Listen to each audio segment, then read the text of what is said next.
Tahukah kamu, ada seorang pemimpin Muslim yang begitu hebat sampai-sampai musuh-musuhnya di Eropa menaruh hormat yang luar biasa padanya? Siapakah dia dan mengapa namanya abadi dalam sejarah?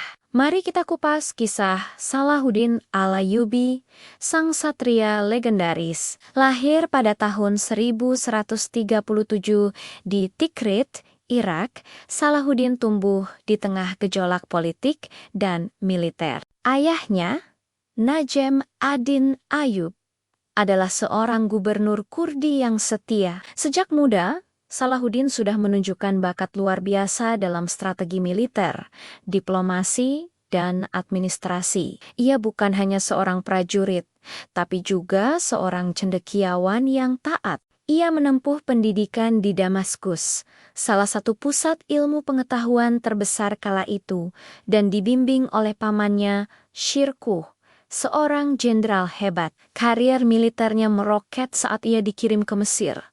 Dengan kecerdasan dan keberaniannya, ia berhasil mengatasi kekacauan internal dan mengusir pasukan salib dari sana. Setelah pamannya wafat, Salahuddin diangkat menjadi wazir Mesir. Langkah pertamanya adalah menyatukan kembali Mesir dan Suriah di bawah satu panji, membentuk sebuah kekuatan besar yang siap menghadapi tantangan dari kerajaan Yerusalem yang dikuasai. Pasukan salib, visi Salahuddin jelas, membebaskan Yerusalem. Titik balik terbesar dalam sejarah. Perang salib terjadi pada pertempuran Hattin tahun ke-1187 dengan taktik yang brilian. Salahuddin memancing pasukan salib yang besar ke padang tandus tanpa sumber air. Di bawah terik matahari, pasukan salib yang kehausan dan kelelahan menjadi mangsa empuk. Kemenangan telak ini membuka jalan bagi Salahuddin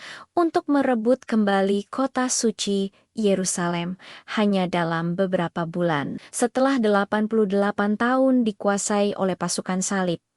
Namun, yang membuat Salahuddin begitu dihormati bukanlah kemenangannya semata, melainkan kemurahan hatinya. Saat merebut Yerusalem, ia melarang pasukannya melakukan pembantaian atau perusak, sebuah tindakan yang sangat kontras dengan pertumpahan darah yang terjadi saat pasukan salib merebut kota itu puluhan tahun sebelumnya. Ia mengizinkan penduduk Kristen untuk meninggalkan kota dengan aman setelah membayar tebusan yang ringan, dan bahkan membebaskan ribuan orang miskin yang tidak mampu membayar. Kabar jatuhnya Yerusalem mengguncang Eropa dan memicu Perang Salib Ketiga yang dipimpin oleh raja-raja terkuat Eropa, termasuk Richard the Lionheart dari Inggris. Pertarungan antara Salahuddin dan Richard menjadi legenda. Mereka adalah musuh bebuyutan di medan perang,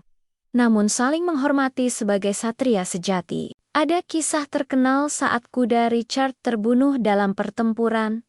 Salahuddin mengiriminya 2 ekor kuda terbaik sebagai gantinya, karena menurutnya seorang raja tidak pantas bertarung sambil berjalan kaki. Meskipun pertempuran berlangsung sengit, perang ini berakhir dengan jalan buntu. Akhirnya, pada tahun 1192, Salahuddin dan Richard menyepakati perjanjian Ramla. Yerusalem tetap di bawah kendali Muslim, tetapi peziarah Kristen diberi hak untuk mengunjungi kota suci dengan aman. Ini adalah sebuah mahakarya diplomasi yang menunjukkan kebijaksanaan Salahuddin. Kurang dari setahun setelah perjanjian itu, Salahuddin wafat di Damaskus. Saat hartanya diperiksa, ternyata ia hanya memiliki sedikit uang, yang bahkan tidak cukup untuk biaya pemakamannya sendiri. Seluruh kekayaannya telah ia sedekahkan kepada rakyatnya yang miskin.